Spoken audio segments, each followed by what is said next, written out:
Bien, après avoir entendu le président de l'autorité des normes comptables en ses grades et qualités nous expliquer comment le capitalisme allait être révolutionné par l'ESG, on va se poser maintenant la question de savoir est-ce que l'ESG tient ses promesses, tout simplement. Est-ce que cette révolution promise du capitalisme est à la hauteur de ses promesses et de ses engagements, climat, biodiversité, on en a beaucoup parlé, il n'y a pas que le climat, il n'y a pas que le CO2, il y a aussi la biodiversité. Alors pour en parler, à ma droite, Lucie Pinson, qui est déjà venue dans notre forum, que je remercie d'être là à nouveau, qui est la fondatrice et la directrice exécutive de Reclaim Finance, qui est on va dire une ONG, en tout cas proche de toutes ces questions-là.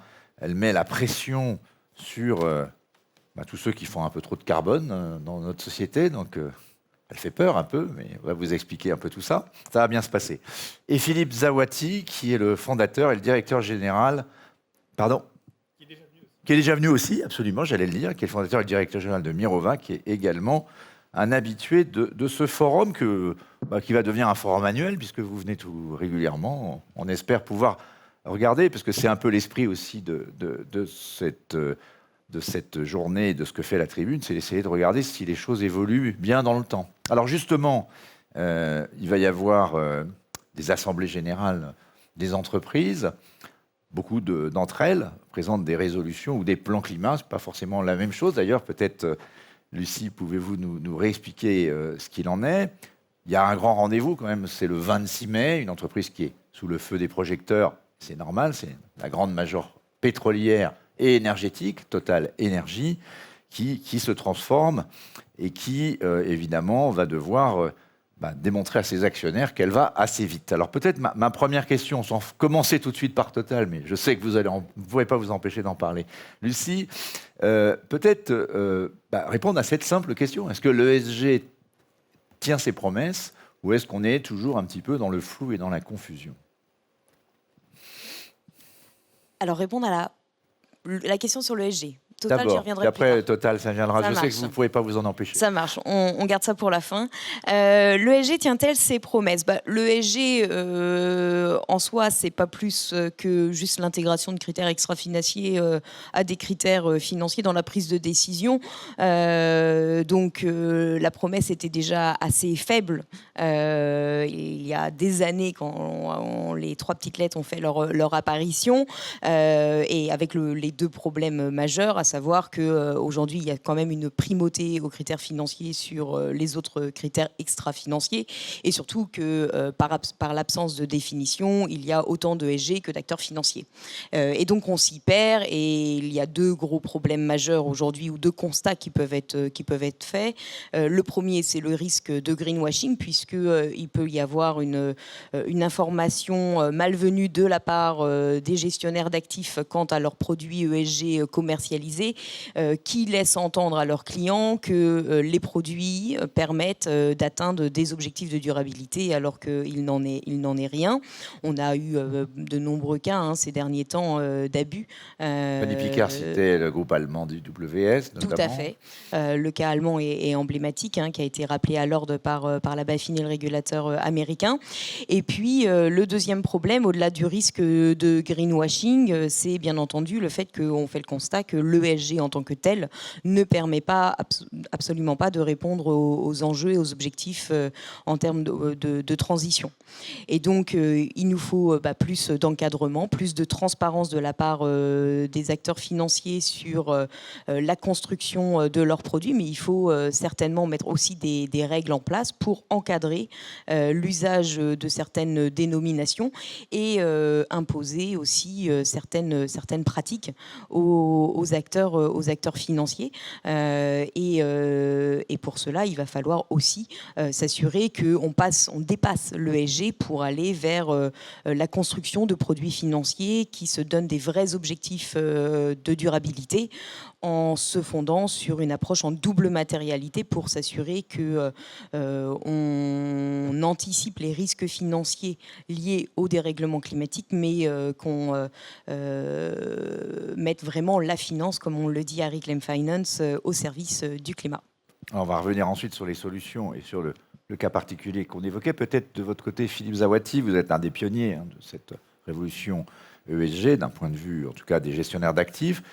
Sur l'observation que vous faites de ce qui se passe, j'ai eu l'occasion d'en parler récemment à une conférence que vous faisiez, c'est quand même pas très bon. On a l'impression que l'année 2022 a été celle peu des remises en cause, des remises en question, des gens qui s'étaient fixés des objectifs très exigeants n'arrivaient pas à les tenir, plutôt ce qu'on appelle les articles 9, donc pour ne pas les citer, on rétrogradé d'un cran quand c'est pas de plus.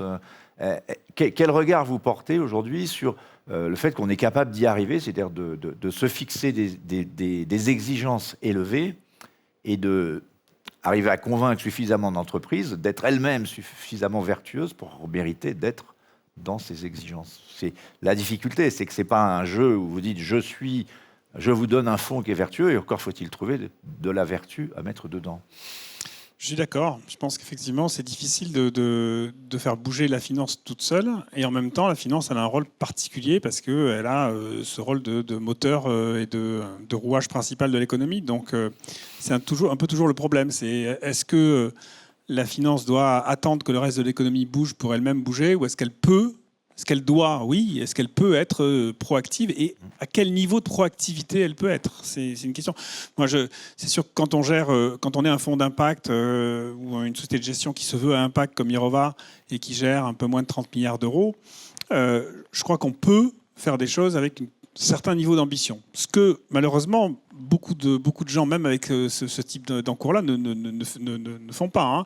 Mais on peut le faire. On a la capacité de le faire, de faire des choix extrêmement radicaux, extrêmement forts. Par exemple, de ne plus être investi du tout dans des compagnies pétrolières qui font des nouvelles explorations depuis 10 ans. Et donc ça, c'est faisable et on peut vivre avec. Je ne sais pas ce qui est possible de faire quand on gère 1000, 2000 ou 10 000 milliards d'euros comme le font les Amundi et les BlackRock de ce monde, et quel type de stratégie on peut adopter à ce niveau-là, parce que c'est forcément une stratégie qui est différente et qui accompagne l'économie, parce que, je veux dire, de fait, il n'y a pas 2000 milliards d'euros d'investissements verts existants aujourd'hui sur la planète, quoi. Donc, en tout cas, je ne les connais pas. Et donc, il y a cette difficulté. Comment est-ce qu'on fait pour les juger suffisamment bien pour qu'on les pousse à prendre des décisions qui soient en avance par rapport à l'économie, mais qui permettent malgré tout d'avoir les volumes qui sont disponibles. La même chose pour les banques. Je veux dire, une banque, par définition, elle finance ce qu'il y a autour d'elle. Elle finance une économie existante. Donc là aussi, elle peut être, je pense qu'elle doit être en décalage par rapport à cette économie en essayant de la pousser dans une autre direction. Mais elle ne sera pas radicalement orthogonale par rapport à cette économie. Ça ne marche pas, parce que ça veut dire qu'elle financerait quelque chose qui n'existe pas. Donc il y a cette problématique-là de à partir de quel moment on considère que les financiers ont fait leur job en étant proactifs par rapport à l'économie. Donc ça, c'est un peu la vision globale. Après, honnêtement, moi, la vraie problématique, c'est la sincérité. C'est ça, c'est le greenwashing, c'est la sincérité. Moi, ce que je dis là, c'est les vraies difficultés auxquelles on peut faire face. Le problème, c'est que beaucoup utilisent aujourd'hui l'ESG comme du marketing, du mauvais marketing. On a gagné d'une certaine façon une bataille culturelle qui est que on peut plus passer, on peut plus venir parler dans vos émissions si on parle pas de ESG. Et donc tout le monde en parle et finalement, à un moment donné, raconte à peu près n'importe quoi. Et donc ce qui s'est passé sur les articles 8 et article 9 est très caractéristique de ça.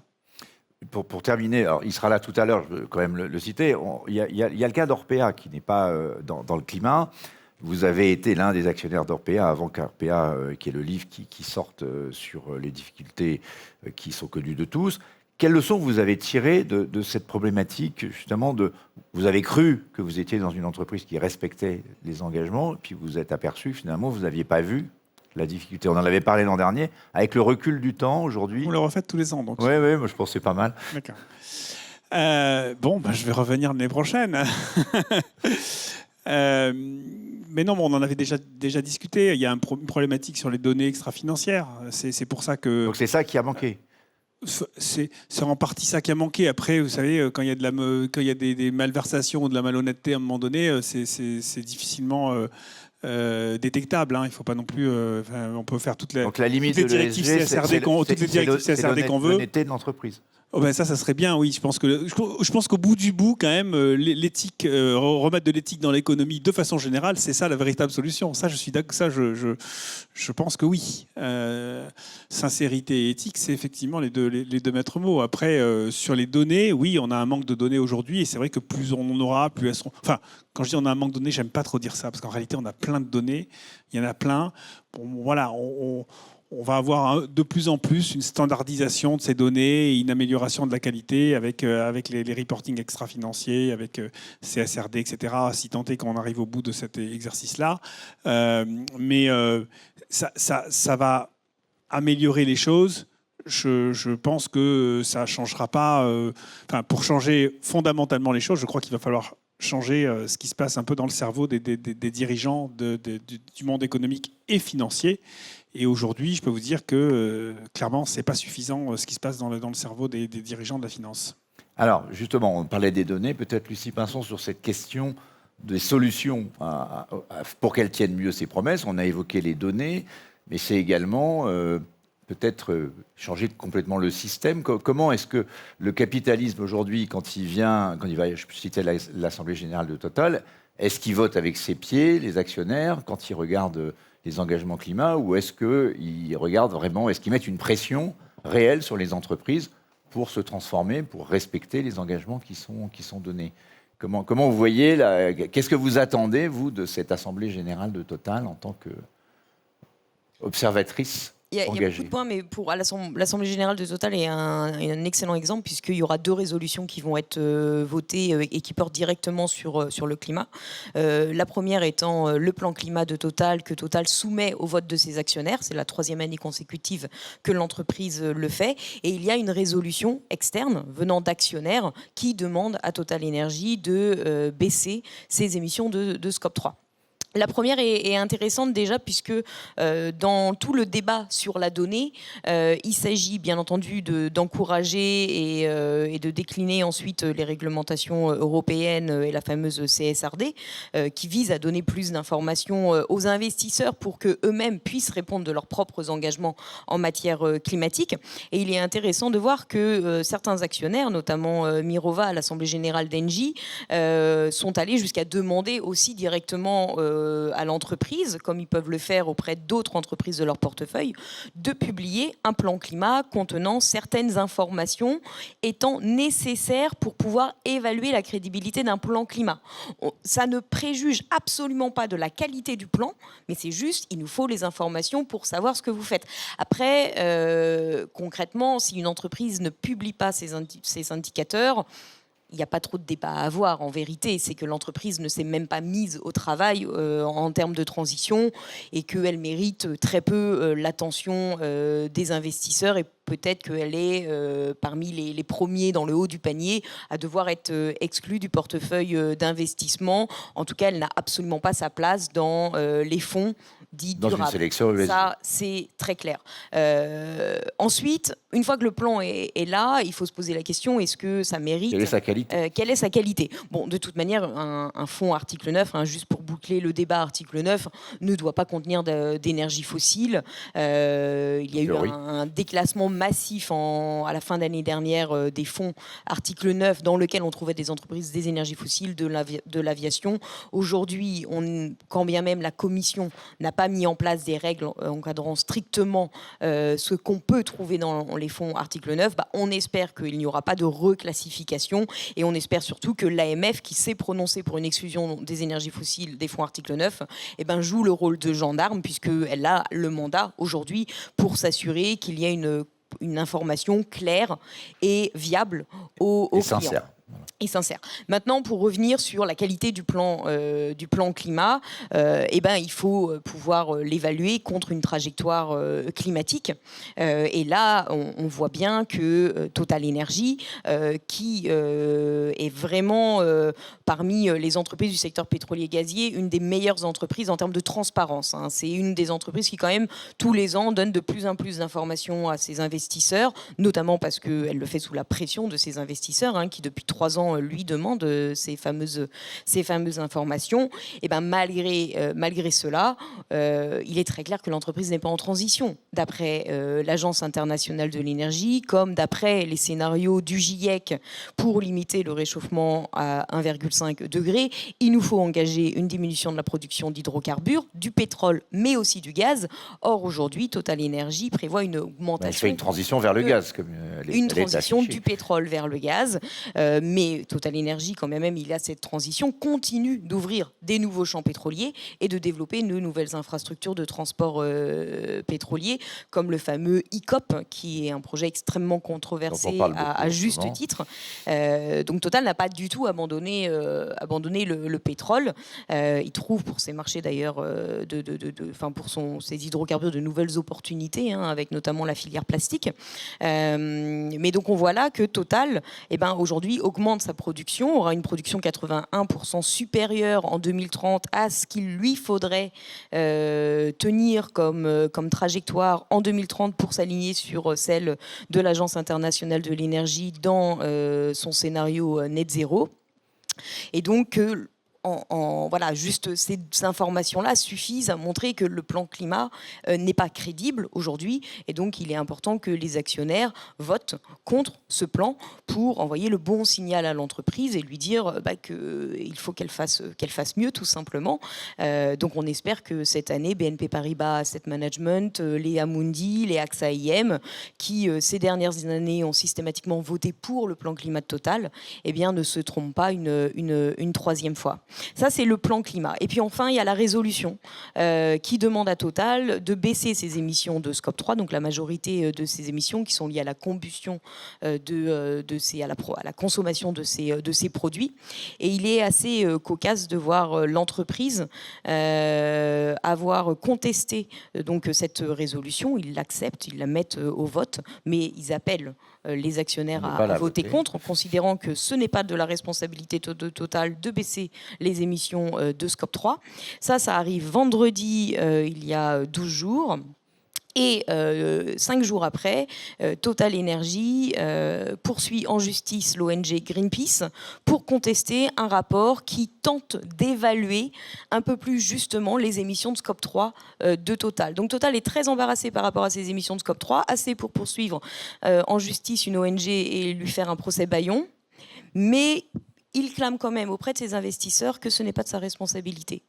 Ça donne matière à réflexion et en tout cas, bien entendu, on appelle les investisseurs soucieux du climat et réellement sincères en matière climatique à soutenir cette résolution, puisque Total, pour rappel, ne prévoit de baisser ses émissions que de 2% d'ici 2030, alors que l'objectif international, c'est une baisse de 50% à peu près.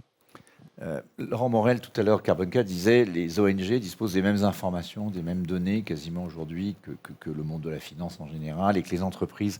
Est-ce que ça change le rapport de force, le mode de communication ?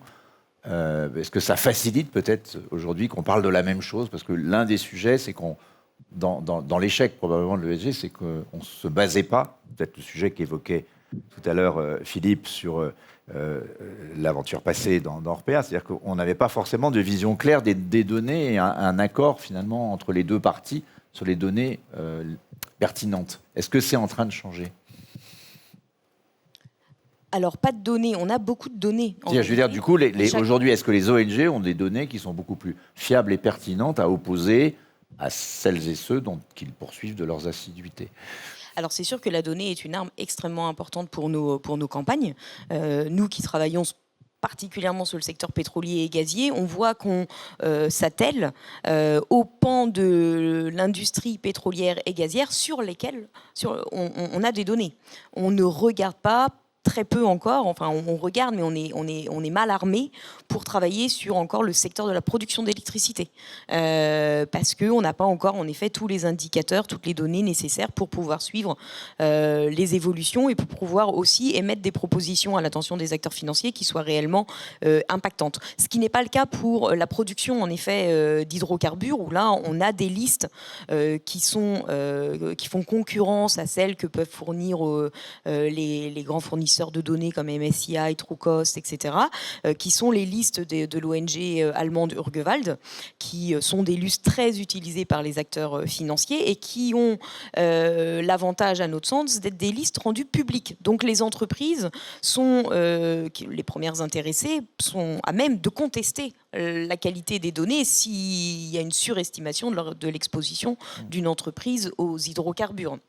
Et ces informations sont extrêmement intéressantes parce que ces listes travaillent vraiment, ont intégré dans leur approche la double matérialité. Donc on ne regarde pas seulement si une entreprise est très exposée au secteur des énergies fossiles, parce que là, comme le disait Philippe, il est normal de trouver des énergies fossiles dans les portefeuilles des acteurs financiers français.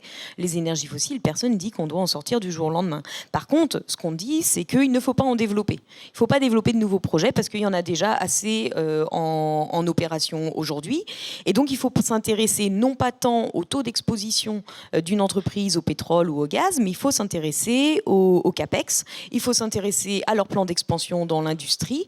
Et ça, c'est typiquement ces informations qu'on va trouver dans les listes de l'ONG allemande Urgewald et qui permet de prendre chaque annonce d'un acteur financier et le juger à l'aune de sa capacité à stopper l'expansion pétrolière et gazière et à soutenir sa sortie. Merci Lucie. Du point de vue des investisseurs et des fonds aujourd'hui, quel doit être le rôle, d'après vous, Philippe, des fonds lors des AG, justement, sur ce que vient d'expliquer Lucie? Alors, pour celles et ceux qui sont article 9, normalement, ils n'ont pas à se prononcer sur... Ils ne devraient pas en avoir. Bon, sur Total, on n'a pas à se prononcer. Donc vous n'avez pas à vous prononcer, mais vous pouvez être actionnaire d'entreprises qui financent Total. On est actionnaire d'Engie, comme l'a mentionné Lucie tout à l'heure. Et on a été co-signataire, effectivement, de cette demande du Sion Climate, c'est-à-dire donc du plan climat, de produire un plan climat par Engie. Ouais. Et d'après vous, comment doit évoluer le rôle? Non, mais je crois que les actionnaires ont un rôle... Alors, encore une fois, sur ces grosses entreprises-là, on a généralement un poids extrêmement faible. Hein, même les plus gros investisseurs ont un poids extrêmement faible dans l'actionnariat de ces grosses boîtes. Donc, l'engagement collaboratif comme celui qu'on a fait autour d'Engie est, je pense, une très bonne façon de faire. D'abord, ça évite, ça permet d'avoir une vision un peu partagée. Donc, raisonnable, on va dire, qui essaie de regrouper un spectre d'investisseurs suffisamment large et puis qui permet d'entrer dans un dialogue constructif, si possible, avec l'entreprise. Donc oui, on a un rôle à jouer là-dessus. Moi, je crois qu'on a souvent opposé cette notion d'engagement avec l'exclusion. C'est un débat historique. Est-ce qu'il faut juste effectivement être actionnaire et pour pouvoir voter, ou est-ce qu'il faut être en capacité d'entrer, enfin de ne plus investir dans les entreprises? Je crois que c'est les deux côtés d'une même pièce. En fait, on ne peut pas faire l'un sans l'autre. Ça n'a pas de sens. Ceux qui vous diront on ne fait que de l'engagement et on se refuse absolument d'exclure une compagnie pétrolière d'un portefeuille, par exemple, c'est évidemment du greenwashing, ça n'a pas de sens. On peut pas. Il y a bien un moment où vous constatez que votre engagement ne fonctionne pas ou n'est pas satisfaisant et où vous prenez la décision d'arrêter de soutenir financièrement l'entreprise. Et inversement, effectivement, de faire que de l'exclusion sans avoir ce rôle de gérant actif, c'est-à-dire à minima d'échanger, de participer à des actions collaboratives, de discuter avec les entreprises, d'expliquer aussi aux entreprises ce qu'on attend d'elles, je pense que c'est pas une bonne chose non plus. Donc je crois qu'il faut réussir à combiner les deux. Donc est-ce qu'un jour le SG parviendra à tenir ses promesses? Ce sera un mot de conclusion. Je ne sais pas. Je pense qu'on est tellement... que globalement, la société dans son ensemble est tellement loin de ses objectifs aujourd'hui. Sur la question du climat, vous aviez mis biodiversité aussi dans votre titre. On est tellement loin aujourd'hui. Là, on n'a même pas d'indicateurs pour le coup. On commence à avoir des indicateurs. Enfin, si, vous avez des indicateurs sur le... Pas aussi simple que le CO2. Pas aussi simple que le CO2. Enfin, le nombre de kilomètres carrés qui brûlent aujourd'hui en Amazonie, dans le bassin du Congo, c'est des chiffres que vous pouvez avoir assez facilement, y compris avec des observations satellites, c'est-à-dire sans même demander... ça, c'est même pas des données qui viennent d'entreprises. Donc aujourd'hui, on a des éléments et on est tellement loin globalement au niveau de la société dans son ensemble de nos objectifs que dire est-ce que le ESG va tenir ses promesses ou pas est un micro-sujet, j'allais dire. Donc l'ESG ne tient pas plus ses promesses que que le plan industrie verte ou que je ne sais pas quel autre plan, quel autre schéma. C'est-à-dire qu'aujourd'hui, nous sommes dans un système où chacun essaye de se convaincre que ce qu'il fait à sa place est au bon niveau. Et objectivement, ce n'est pas le cas. Donc l'ESG fait une toute petite partie de ce que la finance devrait faire. Très bien, ça sera le mot de conclusion. Merci à tous les deux. Je crois que le temps est passé, malheureusement. Ça va trop vite. Et le prochain débat avec Ingrid Labuzan. Merci beaucoup.